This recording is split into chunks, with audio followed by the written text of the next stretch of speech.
Bueno, muy buenas tardes, boa tarde, good afternoon. Estamos nuevamente de regreso para la tercera y última sesión del segundo día de Digital Media Latam 2021. Muy contento de estar virtualmente con ustedes. Sin embargo, nos gustaría estar presencialmente con ustedes, pero bueno, estamos contentos porque tenemos más de 600 participantes registrados. Siguen cayendo registros de toda la región, más de 25 países, 200 empresas.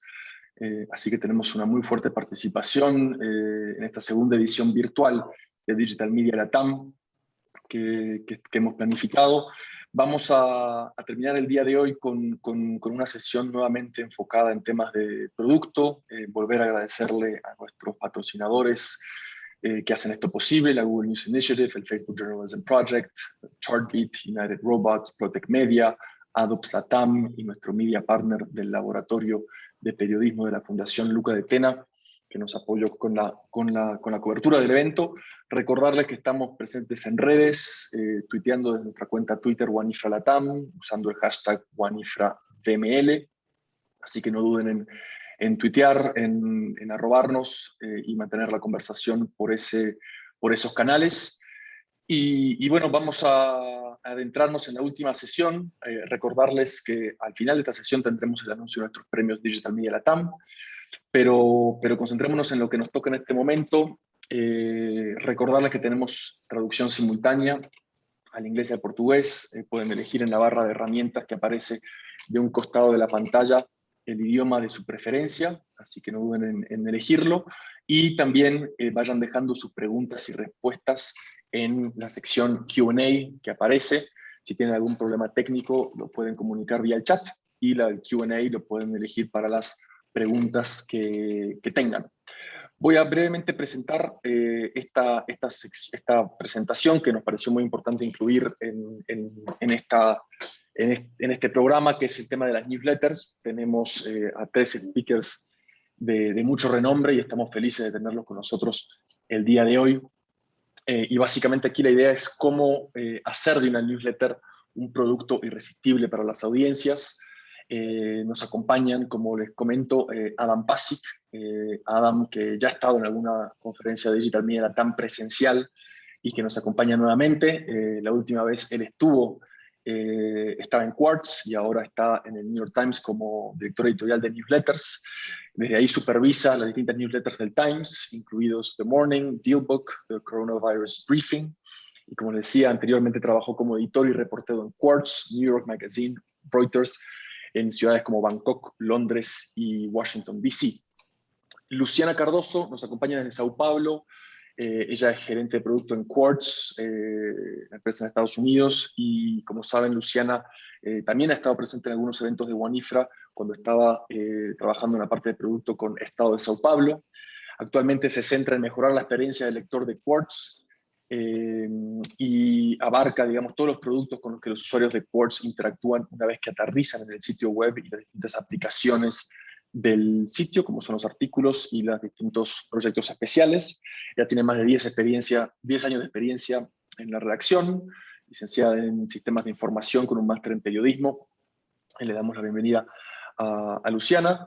Y nos acompaña también un gran experto de la industria periodística. Estamos muy contentos de tener a Damian acá con nosotros. Creo que es la primera vez que está en una conferencia Digital Media Latam de WAN-IFRA. Él es catedrático de la Escuela de Periodismo y Comunicación de la Universidad de Oregon. Es fellow de la Town Center for Digital Journalism de la Universidad de Columbia en Estados Unidos. Como les comentaba, es uno de los más reconocidos analistas digitales de la industria. Es consultor, periodista, investigador. Sigue trabajando como periodista activo, produciendo columnas e investigaciones para What's New in Publishing y journalism.co.uk y la Red Internacional de Periodistas. Así que sin más, le voy a dar la palabra a Damian. Voy a cambiar al inglés. Damian, thank you so much for joining us. Luciana, Adam, welcome. And I'll give the virtual floor to you, and we can start with the third session. Thank you so much. Fantastic. Many thanks, Rodrigo, and thank you everybody for joining us today. Really excited about this session. What a great way to close out day 2 by diving into one of the most buzzy mediums of today, which is newsletters. And I'm really delighted that we have the opportunity to dig deep into that space with Luciana and Adam, 2 of the best exponents of this medium around. And we're going to dive into the strategies for both the New York Times and Quartz, the current newsletter strategies, how they're changing and evolving, looking at some of the kind of key metrics for success, some of the challenges and opportunities here. And of course, we want to make this session as interactive as possible. So throughout, please do post questions in the chat and using the Q&A function, and we'll look to address as many of those questions as we possibly can. I wanted to start by asking each of our 2 panelists to just give us a little bit of an overview about the newsletter strategy within their organization, giving us a sense of kind of where it sits, some of the key products, and some of the kind of key data points, just to really help us to set the scene. And Luciana, I think you're going to kick off, and you've got some slides to help provide us with some additional context. Okay, thank you, Damian. It's a great pleasure to be here. Thank you, Rodrigo, for the introduction.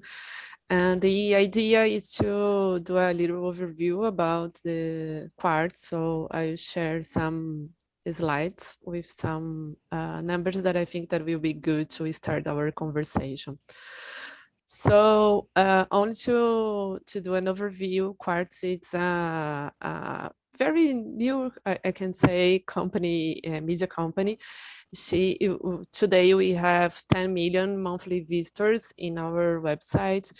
And one number that I think that is very important for this chat is regarding the subscribers of our newsletters. Today we have 1.3 million subscribers across our various newsletters. We have today 11 newsletters. And this product is so important for us because of that. We have also an important number that is 75% of our members access most Quartz reporting through email. So the email is more accessible than our homepage, for example. Another information that I want to share is regarding our members. Today we have 27,000 members in that pays our subscription, and this represents a very huge increase that we had in the last year. So we had 71% year-over-year membership growth. And our one of our main important products is our daily brief newsletters. And we have more than 100,000 in daily subscribers. So it's a very huge number for us. And our open rate, it's high. We have 35% of open rates in our daily brief emails. And we have also a very huge retention rate that is 97%. So I want also to tell you a little bit about some new newsletters that we recently launched. And I think that most of you saw the announcement that we included 4 new newsletters in our portfolio. The first one is the Forecast. The Forecast is a subscriber-only newsletter that was created to provide a short, sharp look forward at an emerging industry, technology, or trend. So the idea of this email is, as I show in this example, is to provide a forecast of something that is trending. The other newsletter that we launched recently is the How-To newsletter. This newsletter it's so good. In this example is how to improve your writing. So it's with terms that it's very useful and very common for our days. The newsletter is specific things you can do to work more effectively and solve problems you care about. The other newsletter that we launched is the Company. The idea of the newsletter is to provide context on the companies changing the way other business works. So We are trying to anticipate information that will help everybody, every company to make business better. And the last newsletter that we recently created was the Weekend Brief. This newsletter was based on the daily brief that we have, but the idea here is to prepare for the weekend. So the idea is to provide a more contextual information about one story that will be significant in the week, so you can read that during the weekend. So those are the 4 new newsletters that we recently launched to reinforce our idea, to provide the context, and to make a one-on-one conversation between us and our members. Other examples that I think that is quite interesting to show you is our pop-up newsletters. Here, the idea is to come up with a newsletter with a subject that is trending. So, for example, here we have the coronavirus newsletter and also the Olympics. And the idea is to create the newsletter, and after a time, we end this newsletter. So it's a newsletter with an initial and end date. The coronavirus, we know that we are still working on that because the pandemic is still happening, but the Olympics is a newsletter that is already ended. And we had 13K subscribers on Olympics newsletter. Was a huge number because of the time of the newsletter. So the most impressive information about that is that 2/3 of the news of the subscribers are new. So we got to achieve new subscribers with this new product that was very good. And the idea was to also start to do promotion of other newsletters and our membership inside the pop-up newsletters. And this was very good. We got it to drive a lot of new members to our subscription and also to other newsletters. So this is only a quick overview to start our chat right now. That's great. Thank you so much, Luciana. I'm so glad you touched on the 4 new newsletters that Quartz launched in August, and also really fascinating to get an insight into both the pop-up newsletters and the audience you're having for that, bringing new people in, which I'm sure is a key theme we're going to come back to, the role that newsletters can play in reaching new audiences. And also, as you said there at the beginning, just about how this is, for some subscribers, primary access to your reporting. That was really interesting. Adam, I know it's also been a very busy couple of months for you guys at the Times, with the launch of some additional products, but most notably, of course, with a number of newsletters, I think 15 or 16 moving behind the paywall and being subscriber only. Could you give us a similar overview, please, of just what the newsletter operation at the New York Times currently looks like? Sure, happy to. Thanks very much for having me. I'm really happy to be here. So the big shift in newsletters at the time, I think, started probably about 2 or 3 years ago, as the business made an increasing kind of change to being a more subscription-driven rather than advertising business. We took a look at all of our products and tried to determine which were the ones that were most likely to lead readers to become paying subscribers. And it quickly became very clear that newsletters were far and away the most effective tool at converting people from being kind of occasional readers, maybe someone who registered with our website just to read a story or two. Newsletters helped kind of build that relationship and that kind of habituation to the news that directly led to people kind of becoming a long-term customer and a paying subscriber. So when we did that work and that analysis, we quickly kind of looked for ways to grow our audience very quickly, to get more people into the top of the funnel as newsletter readers, who would then over time kind of become long-term subscribers. And so at the same time that was happening, we had kind of the crazy news cycle of 2019 and 2020 with Donald Trump's presidency. The coronavirus resulted in a huge influx of new readers to our website. And what we try to do is really convert those people into becoming newsletter readers so that we could kind of, again, create that lasting relationship. And so starting in about 2019, our flagship newsletter is called The Morning. It's kind of a daily briefing that goes out in several different regions of the world. That was then going out to about 1.5 million people. 2 years later, with this new strategy and this really intense news climate, it grew by 10 times. And so that now goes out to more than 15 million people.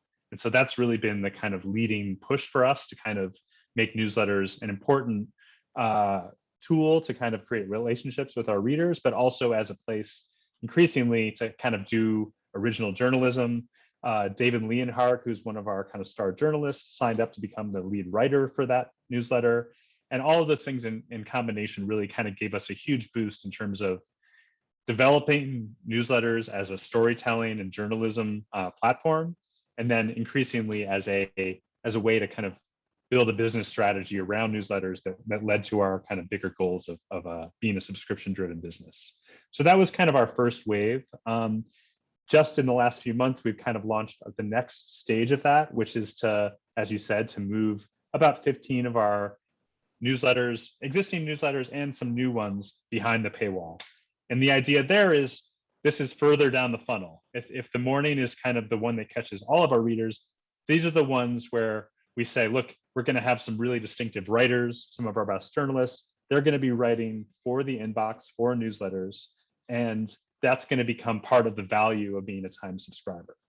And so there's an element of acquisition. We want to use some of these big names to bring people in as subscribers for the first time.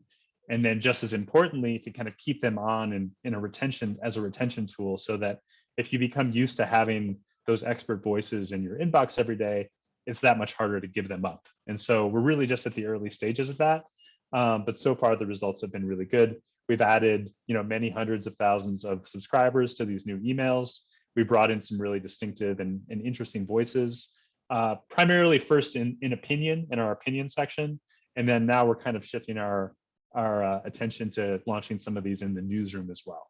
So our portfolio right now, we've got our big top of the funnel briefing newsletters, right? So that includes The Morning, that includes the coronavirus briefing, which started as a temporary thing, but now has become seemingly permanent. The Dealbook newsletter, which covers finance and Wall Street. Those are the top of the funnel. The next bucket of those is the subscriber-only newsletters. These are ones that are tailored more to kind of niche interests and distinctive voices.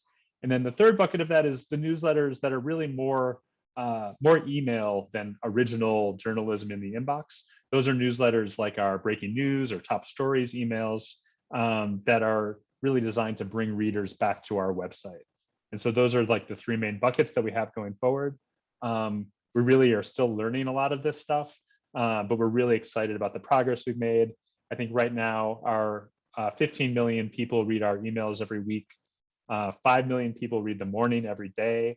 And we really feel like we're onto something. We're starting to draw in a lot more talent from within the newsroom and also outside journalists, that we really feel like newsletters are becoming kind of a unique surface for the journalism in a way that hasn't always been the case. So we really feel like we're still kind of at the beginning of this thing, but the early signs are very encouraging.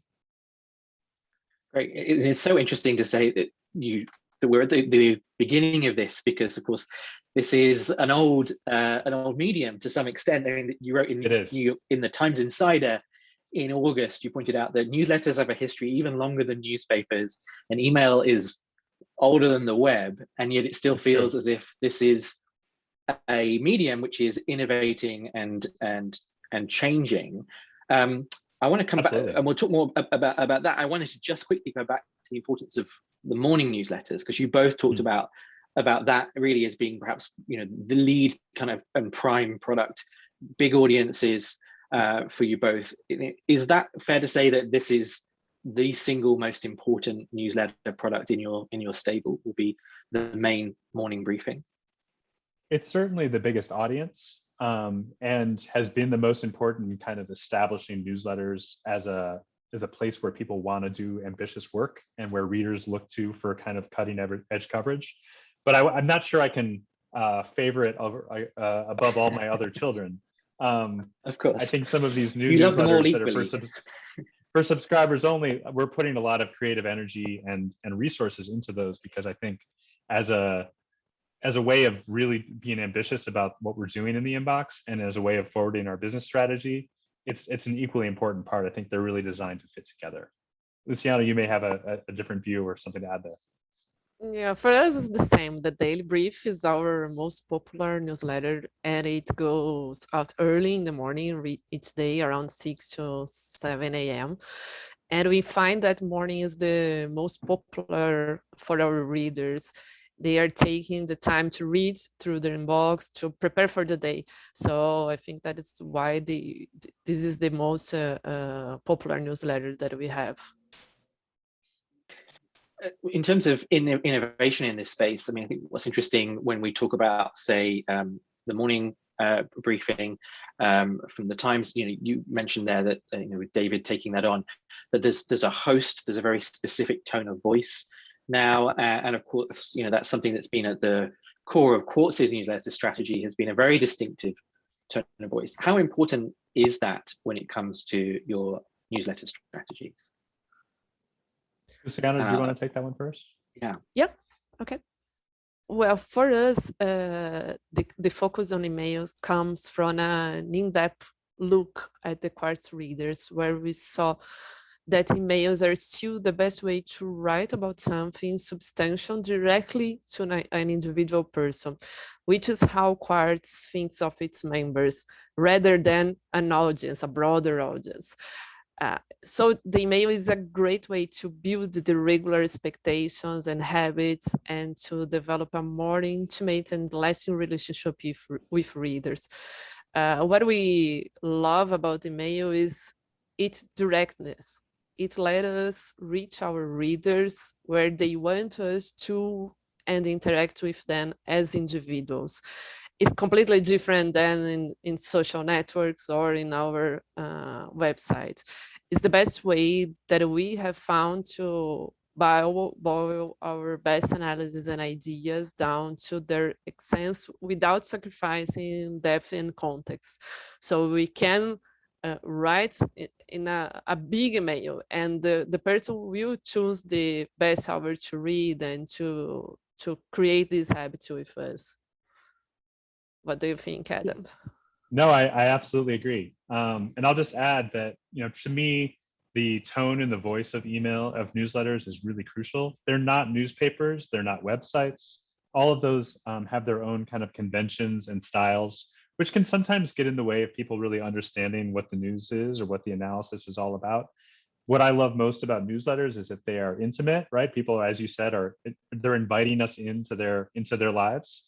We're not, requiring them to kind of go out and find it. It's being delivered directly to them, and it's an intimate medium in that you're getting an email directly from person to person, and it's written. We try to write our newsletters in a very kind of conversational, straightforward way. Maybe taking some of the more convoluted or complicated structures and conventions that can kind of get in the way sometimes of people understanding what a news story is really about. So it's really able to kind of cut through and just say, like, kind of tell me what the news is as a person would talking to me.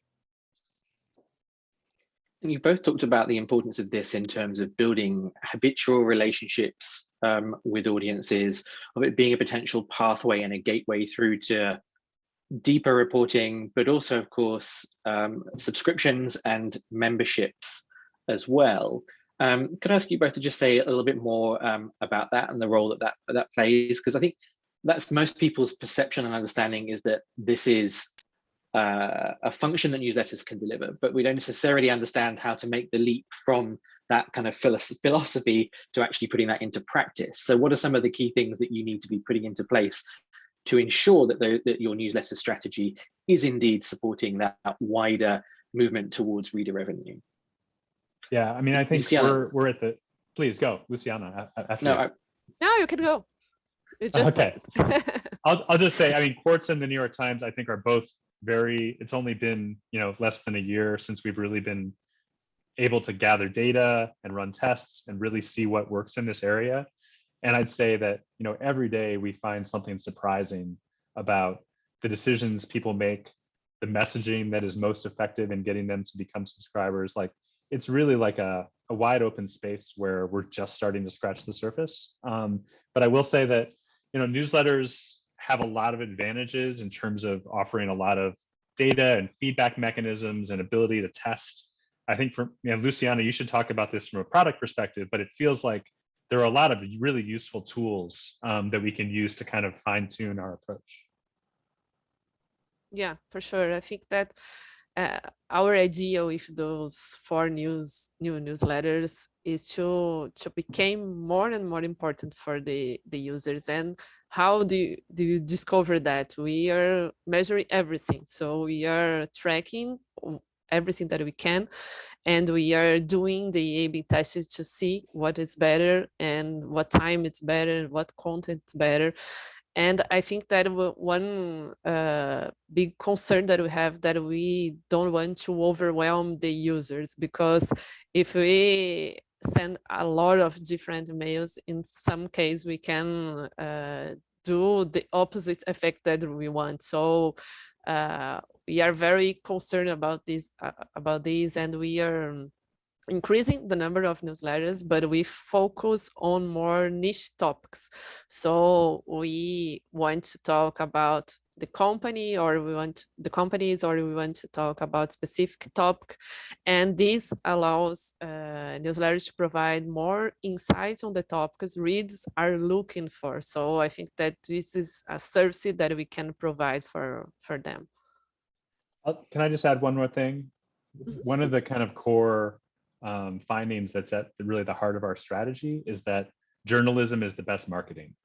The Times used to send a lot of marketing emails out with very low open rates, very, very low click-through rates.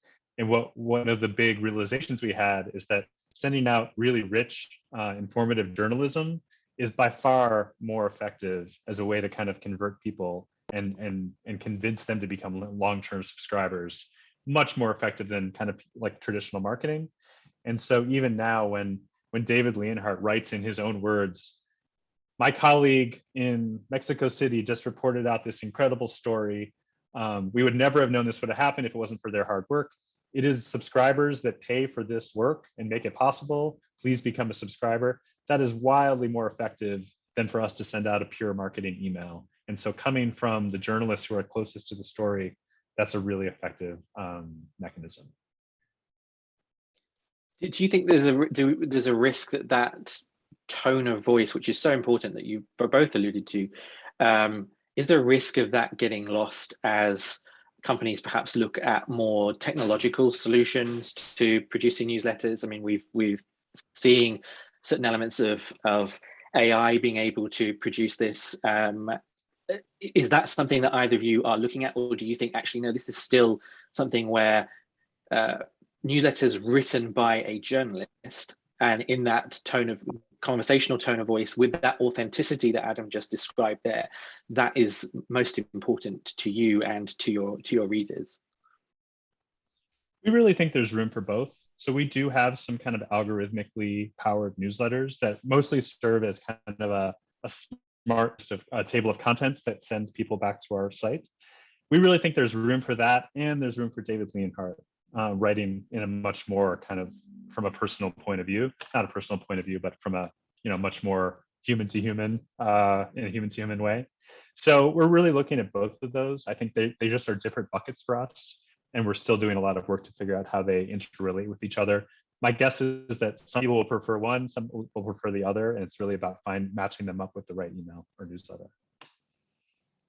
In our case, we takes a personalized tone in newsletters, so it tries to make it feel like a one-on-one conversation, as I previously said.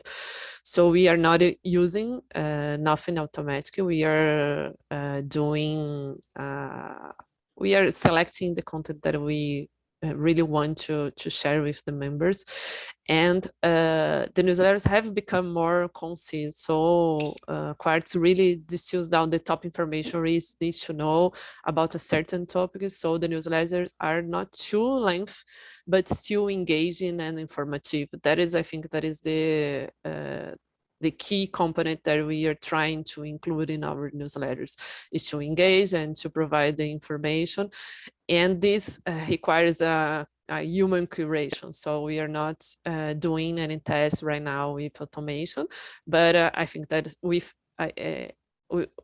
artificial intelligence, we can definitely think about that, and we can do that in the future. Luciana, you gave some examples of some of the things that you are researching. I'd love to dive in a little bit more into that, and also the product side, and to hear from you and Adam in terms of what are the things you would encourage people watching this session to be testing, the kind of data that they should be gathering if they are not already.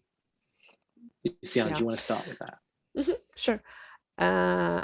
I think that what I can say, I'm here at Quartz, it's since July, so it's very, very new for me, and it's very different from a Latin America company, and I think that it's good here to talk with Latin America, because one key value that I think that we have in Quartz is the product-centric mentality that we have inside the company. So it's very easy to talk with the newsroom guys and with the product guys. We don't have the barriers to talk about, and I think that everybody works together to help our readers understand and adapt to the most important change happening in the world.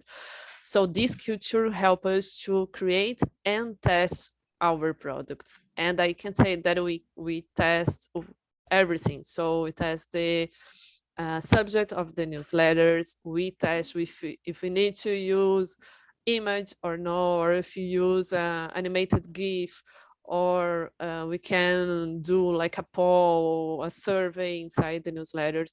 We are always trying to incorporate those things and to provide a tone that is very easy to read also. So I think that those are the most points that we are testing right now.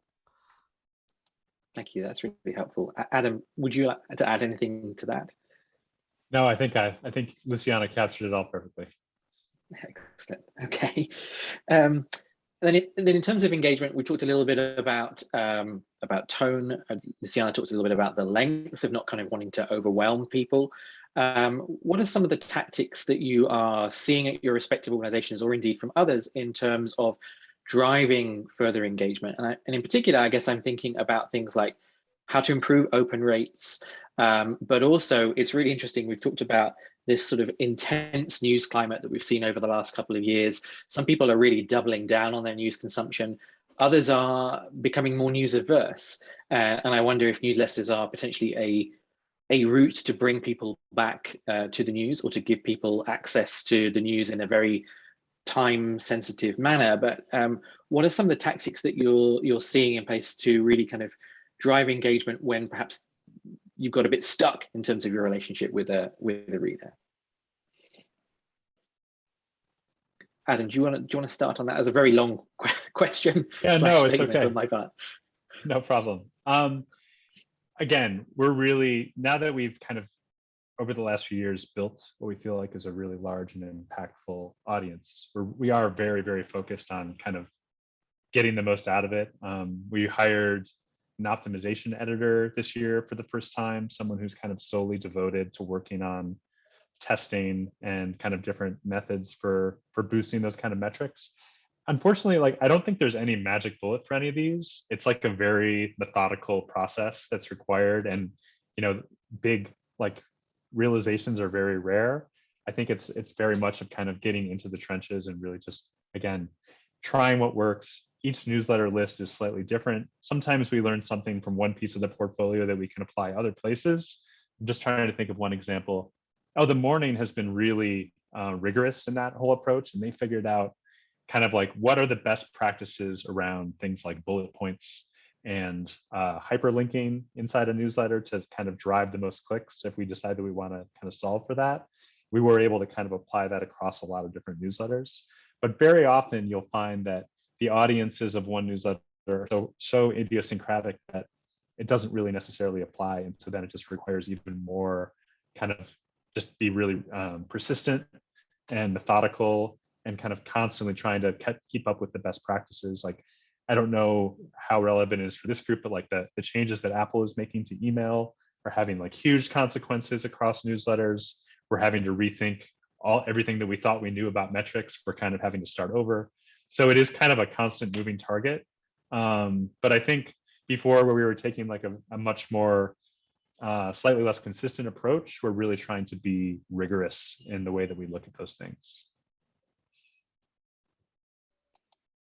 Yeah, I think that I don't have nothing to add. I think the only little point is regarding the magic formula. I think that we try to find a magic solution for the newsletters.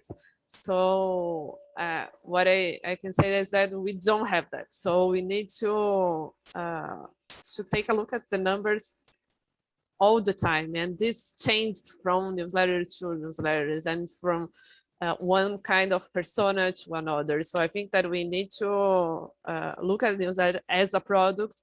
Because of that, we have different personas that want to achieve in each newsletter. We have different problems to solve for each of them. And we need to be obsessed about the experience of the readers. I think that this is some points that is good, but it's not a magic formula. It's really interesting what you're both saying about the different personas, the idiosyncratic nature of specific newsletters. So it sounds almost as if you need to have not just sort of an overarching newsletter strategy, but a strategy for each individual newsletter, because what works for one won't necessarily work for another. Is that a fair summary? Yeah, exactly. As we said, the daily newsletter is the most important, but the other ones, we need to do different tactics and different engagement to wake up the dormant readers, for example. So we need to do to create like an automated campaigns to target those users. We need to strategy the new users in a different way. So that's I think that is the abstract what I said before.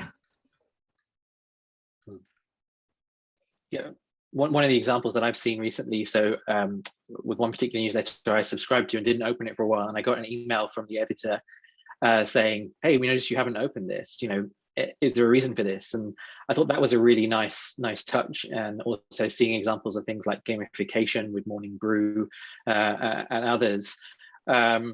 What are some of the examples of newsletters outside of your own company that you subscribe to and that you think are doing this well? I like all the Quartz newsletters religiously, of course. Of course. I'm happy to name a couple of others just kind of off the top of my head. I mean, I think the Matt Levine money stuff email for Bloomberg is just impossible to improve on that. It's so good. He's so smart. He takes the most dry and obtuse or abstract topics and makes them interesting. At the complete opposite end of the spectrum, there's a Substack called Blackbird Spy Plane, which is kind of like a very strange, quirky, like fashion newsletter, which is not really something I would normally read, but it's just like a pure joy to behold. I don't know. That's just a couple. I'm sure I could give a very long list. Maybe we'll do that at the end. What about you, Luciana? Thanks, Adam. I really love the morning newsletter from York Times. I need to say. You're so kind. And I like the new newsletter that Washington Post recently launched. The 7 is about 7 topics of the day. I think that it's very easy to read and it's very good.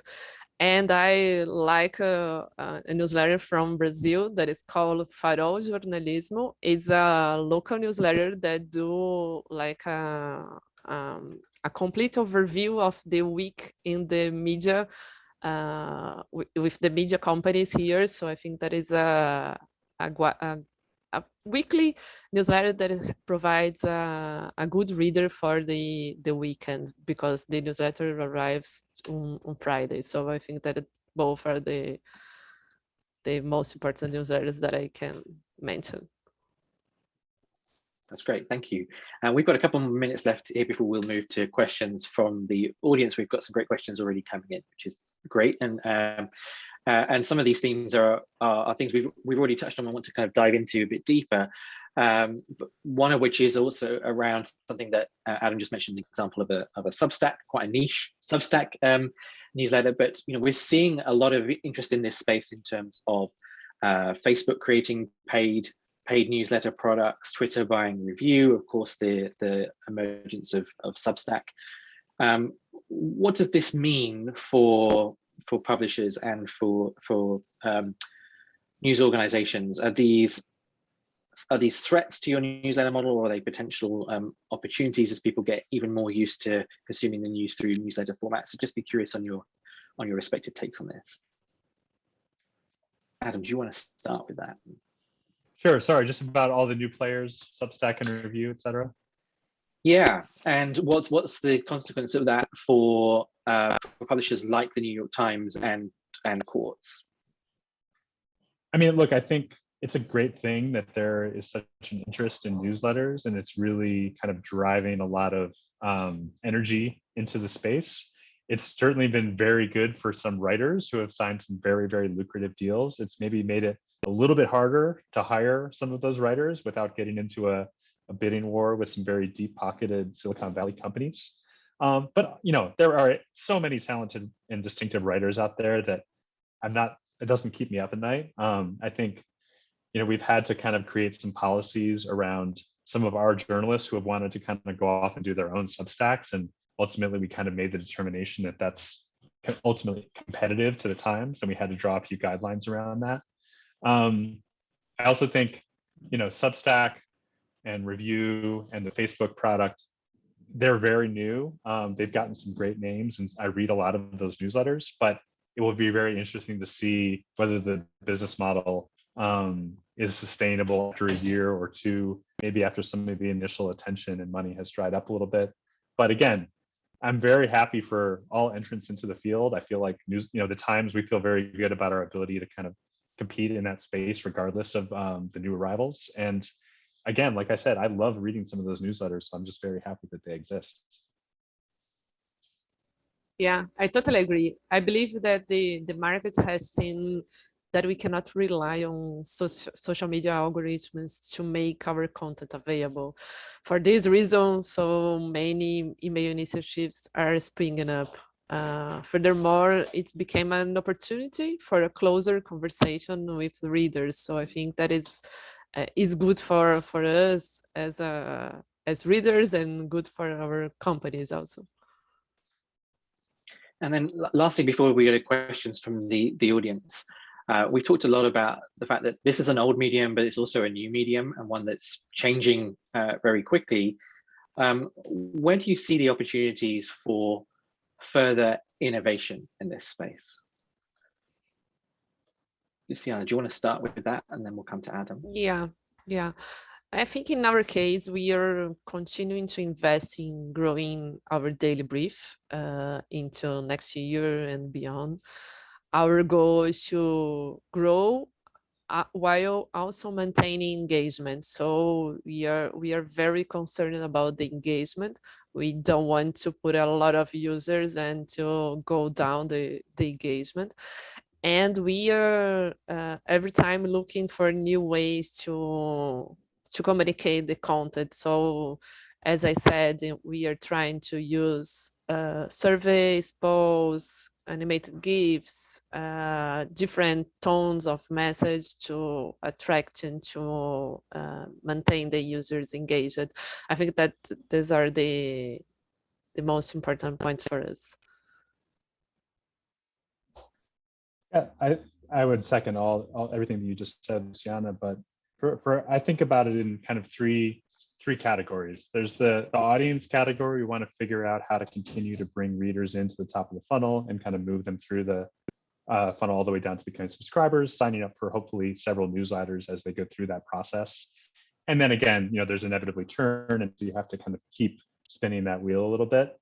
I think as a product, newsletters, there's probably a lot of work to do, right? It's still a very, at its roots, it hasn't really changed very much in the last 20 years. And I think if the Apple changes show us anything, it's that whenever you try and kind of update the product to make it slightly more modern in terms of its ability to get data or metrics, it can easily be undone by any of the kind of big email providers. So that's going to be kind of a constant push and pull, but we're really determined to kind of keep getting the most that we can out of email as a technology and our kind of core newsletter publishing platform and all that. So we definitely have some things that we want to do to kind of make it feel as dynamic and modern as we can, given all the kind of constraints that we're working under.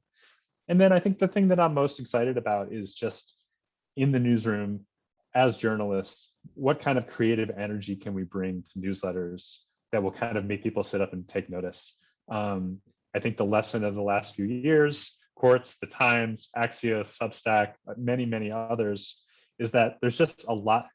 Newsletters in some ways are the easiest platform right now to kind of quickly spin up an idea that maybe hasn't been done before and still reach and scale so you can reach a lot of people. It's just like a very flexible platform that way. And so I want to make sure that we're using all of our kind of creative and journalistic resources to come up with like new and amazing things to write about, to cover, and to kind of think of ways to help our audience understand the world. That's the thing that gets me the most excited every morning.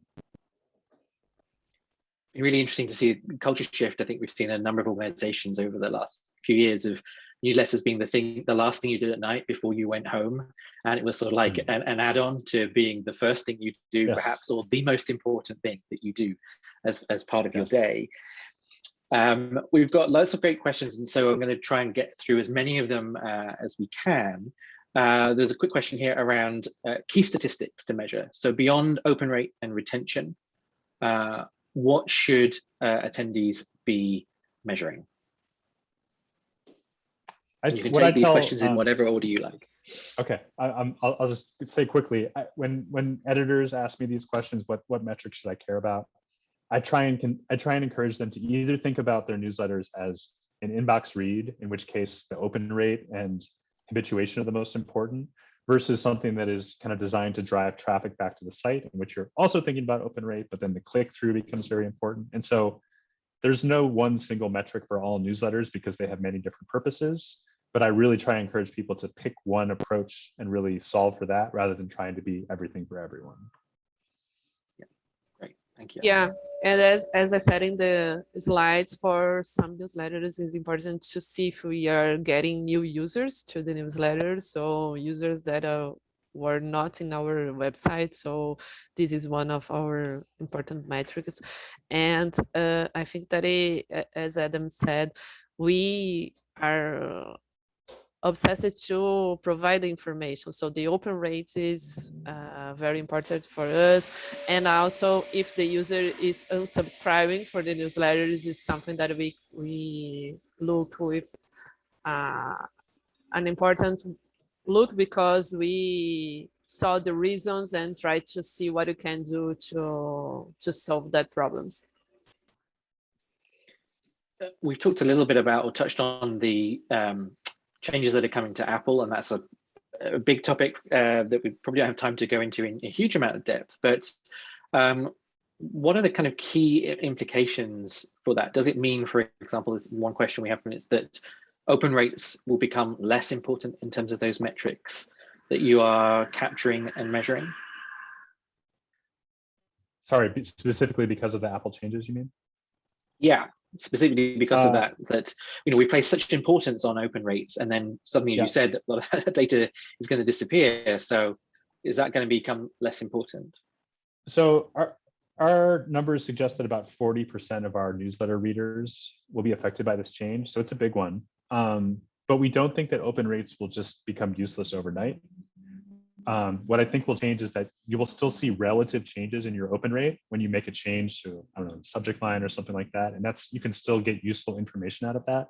What you won't be able to do is compare your open rate from before the Apple change to after the Apple change. That will become Sorry for this joke, apples and oranges.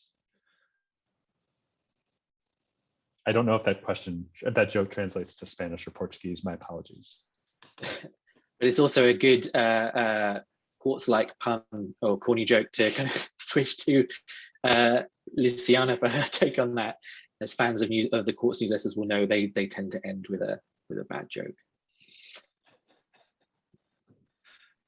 I'm sorry, I have a problem. So the question was, yeah. Luciana, the question was around just what you think the consequences of the changes at Apple will be, and whether that means that the kind of metrics that you're measuring will need to change as a result. Yeah, I think that I agree with what Adam said, because we will be affected.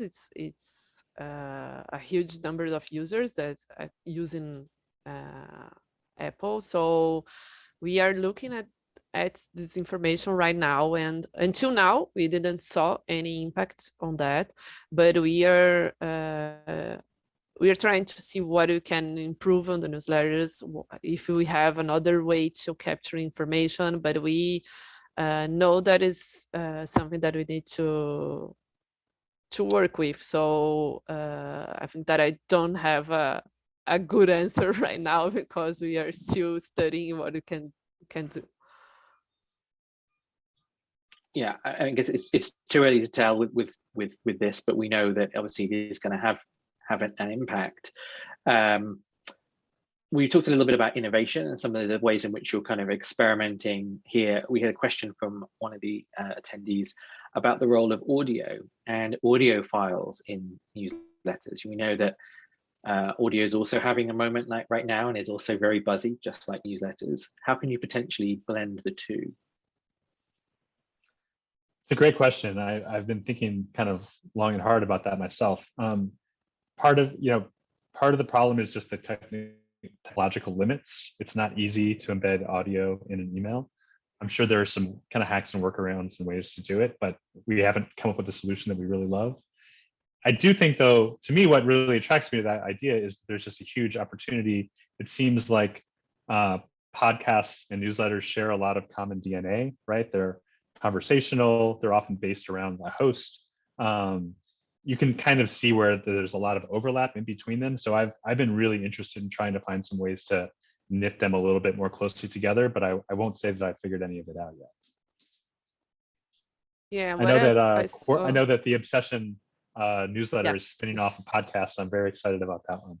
Yes, I will say about that. We are just launching next week a new podcast. It's the Quartz Obsession podcast. That is the idea was with the use of the newsletter, we saw that it was an opportunity to create a podcast about that. So we are doing that starting next week, but it's not on one only product. The idea is to have both products. As Adam said, we have technology issues, so we can't embed the audio inside the email, but we can put also a link to the audio and to drive the user to the correct place. So the idea is to integrate both platforms, and I saw in a bunch of examples that we have the same content of the newsletter in an audio that we can heard.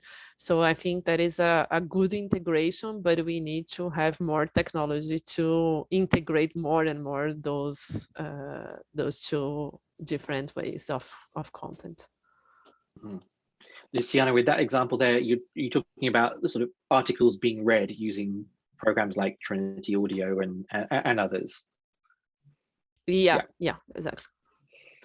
You both talked a little bit about some of the new newsletters that you've launched over the last couple of months, and there was a question around what's the process by which you determine to launch a new newsletter? Either, I think, a pop-up product. Luciana, you talked about sort of trending topics and trying to dive into that, or time-sensitive things like the Olympics. But also, if you're launching something that you intend to be more permanent, what's the basis on which that decision is made editorially? I can start. Yeah, we have, I think, that two ways for doing that. So the first one is a topic that is emerging. So we saw that is an editorial opportunity that we can create a newsletter. So we do that as we did for coronavirus, for Olympics, and that's the idea. And the process is we identify the topic and we start to figure out how we can provide the content through newsletter to a special page or everything. And the other process is with the information from the users. So we did a survey with the users and we tried to see what information they are looking for. And that was the idea with the new membership emails. We saw that it exists an opportunity in some topics that we can create an email to provide this content for the users. So we talk with the users. In some case, we do like a survey in the website, or we talk directly with selected members, and we try to figure out what we can create based on their interests. And can you also say a little bit about the process by which you decide to create new newsletters at the Times? Yeah, Luciana said it very well. I don't know if we've both arrived at the exact same process by accident or not, but we look for editorial opportunities, and what I try and spot is big, complicated stories that have kind of a fire hose of news coverage that's very hard for any single reader to understand. And then also things that have an end date.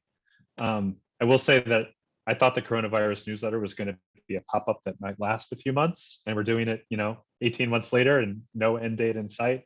And so it just shows that you can't always predict the way a story is going to develop. But yeah, I think that's the basics of it. A big story, some kind of a limited duration, at least in theory, and then something that we care about and we think that we actually have a way to add value to the telling of it. And then just in terms of predictions, I know it's impossible to predict anything in this industry, but where do you see newsletters going over the course of the next couple of years? What are the trends that people watching this should be looking out for and trying to bring into their own newsletter products? I think we tend to see every few years a big kind of new newsletter format emerge that is can be very big, very popular, or maybe just very influential. So I would think like the original Politico playbook email, right, was wildly influential. We're still seeing imitators many years later. I feel like the Quartz Daily Brief was something that has had 1 million imitators, and you can see the lineage of that throughout journalism. I feel like the Quartz Obsession email, likewise. There's always going to be newsletters that are going to change the game somehow. The trick, obviously, is we would all love to have those created at by the companies that we work with. That's always what I'm reaching for, is that thing that's going to kind of capture the zeitgeist in a way that will have kind of long-lasting effects. But it's obviously very hard to pull off because it only happens every now and then. So I'm sure that there will be some newsletter that comes along. Maybe it will be from Quartz or the Times or some company that we haven't even heard of yet that kind of changes the game. But it's really difficult to say exactly how that will happen. Otherwise, we would all have done it already. Yeah, totally agree. And I think that maybe we will see an innovation in formats. So today we have a lot of limitations in the email service. So maybe in the next years we will see different ways to deliver the content, and not only in the email as we saw today. So maybe we will enhance the Alexa, the other devices, the wearable device that can read or receive a newsletter in a better way. So I think that this can be something that we can saw in the next years. Yeah, I absolutely agree. Just to build on that, I think one thing that we will see more and more of is newsletters that don't even only exist in email, but that are cross-platform. where they preserve the newsletter approach and the newsletter voice and maybe the push delivery of a newsletter, but it doesn't necessarily arrive in your email inbox, because often that's a place where you're trying to do work, right? And it's not always convenient to kind of stop and read 1,000 words in the middle of your workflow. So there may be some things there that will be interesting. There's a really interesting example a few years ago of a small regional publication in the UK that did a newsletter via WhatsApp, for example, where it just said, like, here's our 3 top stories, and they sent it to you as a WhatsApp, and it was kind of really short, really punchy, opportunity to click through to find out more if you needed it. And I thought that was a really interesting example. And as we've also talked about, wearables, smart speakers, lots of great opportunities to distribute content in fresh and innovative ways. Absolutely. Yeah. Well, thank you, Luciana and Adam, for your time and your insights today. We really appreciate it. Thank you, everybody, for all of your great questions. I'm sorry we inevitably didn't manage to address all of them, but we did our best. I hope you found that an interesting and informative session. I know I certainly learned a great deal and could have happily talked for much, much longer with our 2 fantastic panelists, but I know that we're out of time and I have to hand back to Rodrigo. Thanks, everyone. Thank you so much, Thank you. Damien. Thank you, Adam. Thank you, Luciana. Thank you so much. Fascinating session. Extremely relevant to the audience here in LATAM, where newsletters are popping up all across the industry, and to hear from both of you is extremely enriching. So thanks again. You're welcome to stay. But of course, I imagine you guys have other things to do. Our busy media executives, but I'll switch to Spanish now for the rest of the session. Listo, pues agradecemos, como decía Luciana, Adam y Damian, terminando el día 2 de Digital Media LATAM y terminando esta temática que cubrimos enfocada en producto. Y como les mencionábamos en el chat, nos vamos a quedar un momento más para hacer el anuncio de los ganadores de nuestros premios Digital Media LATAM, que tan esperados. Vamos, antes de meternos de lleno a este tema, les quiero, y para crear un poco de expectativa, vamos a rápidamente comentarles lo que nos espera el día de mañana, que va a ser un día más enfocado en temas de publicidad. Tenemos a 2 speakers de renombre desde Brasil, Paulo Samia de WAN-IFRA Brasil, quizás uno de los sitios de noticias más grandes de Brasil y de América Latina, y Tiago Afonso, director de ventas y desarrollo digital de Editora Globo, la editora del jornal O Globo en Brasil, que nos van a contar algunas de las estrategias de publicidad que están llevando adelante. Vamos a tener una sesión también con Charbit, que como todos los años nos va a compartir algunas de las tendencias claves de compromiso de audiencias, así que los invitamos también a seguirnos ahí. Y luego vamos a terminar el día 3 con el caso del Heraldo de México, muy enfocado en la estrategia de crecimiento de audiencia y de publicidad programática que lleva adelante el Heraldo de México, un medio con que WAN-IFRA ha trabajado mucho desde su brazo, digamos, de consultoría en los últimos 2 años, y Armando Casián y Ezequiel Arbusti, junto a Fiorentina Domínguez, vamos a estar conversando sobre esta temática en particular, así que agéndense estas sesiones y nos veremos mañana en ese frente. Pero bueno, vamos ya a meternos de lleno a lo que se viene, contarles un poco sobre esta edición particular, naturalmente, de los premios Digital Media LATAM. Como quienes conocen a nuestra conferencia y estos premios, en general tenemos una ceremonia, todos juntos. La última fue en Río de Janeiro en 2019. Esta es la segunda que hacemos en formato virtual, pero lo que nos llena de orgullo y emoción es que ha sido una edición récord. Hemos tenido más de 150 proyectos presentados por 48 empresas de 11 países de la región, lo cual nos llena de orgullo para esta 7ª edición de los premios Digital Media LATAM. Por segunda vez consecutiva, cada categoría también va a premiar a medios pequeños y locales, para ampliar un poco la competencia a aquellos medios que desarrollan proyectos muy interesantes, pero que a veces no compiten a igualdad de recursos, así que cada categoría también tendrá un ganador de la categoría medios pequeños y locales. Y repasar rapidísimo con ustedes las categorías: mejor sitio de noticias, mejor uso de video online, mejor visualización de datos, mejor estrategia de contenido pago, mejor campaña de marketing digital para marcas de noticias, mejor campaña de branded content, mejor compromiso de audiencias, mejor proyecto de alfabetización de noticias, mejor sitio de entretenimiento, mejor proyecto de audio digital y mejor proyecto de periodismo digital.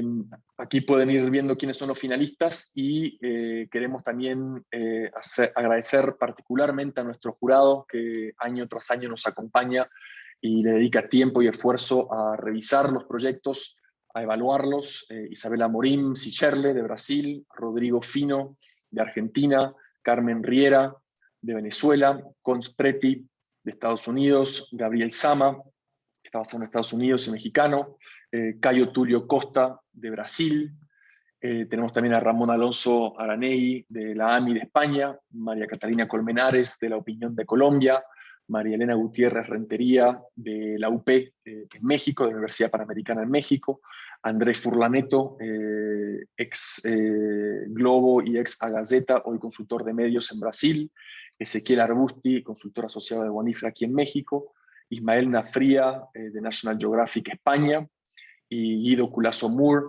de Iconosur en Argentina. Agradecerles nuevamente. Todos los años tratamos de diversificar el jurado, de agrandarlo, de tener una mirada regional e internacional con perfiles editoriales, de negocios y de diseño. Así que un agradecimiento particular a todos ellos y ellas que nos acompañaron en esta edición.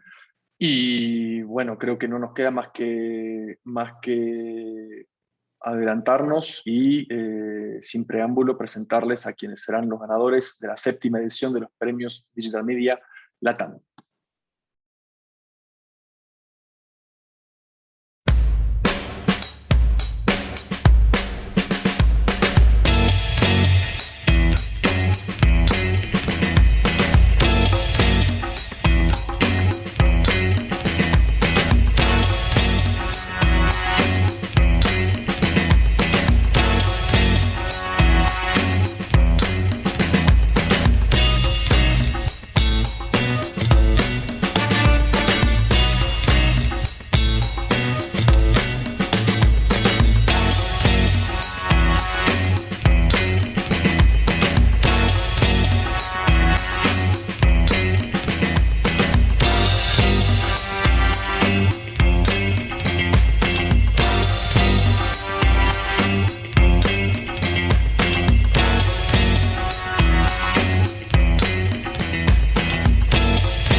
Bueno, pues muchísimas felicidades. Ahí están los ganadores de la 7ª edición de los premios Digital Media Latam.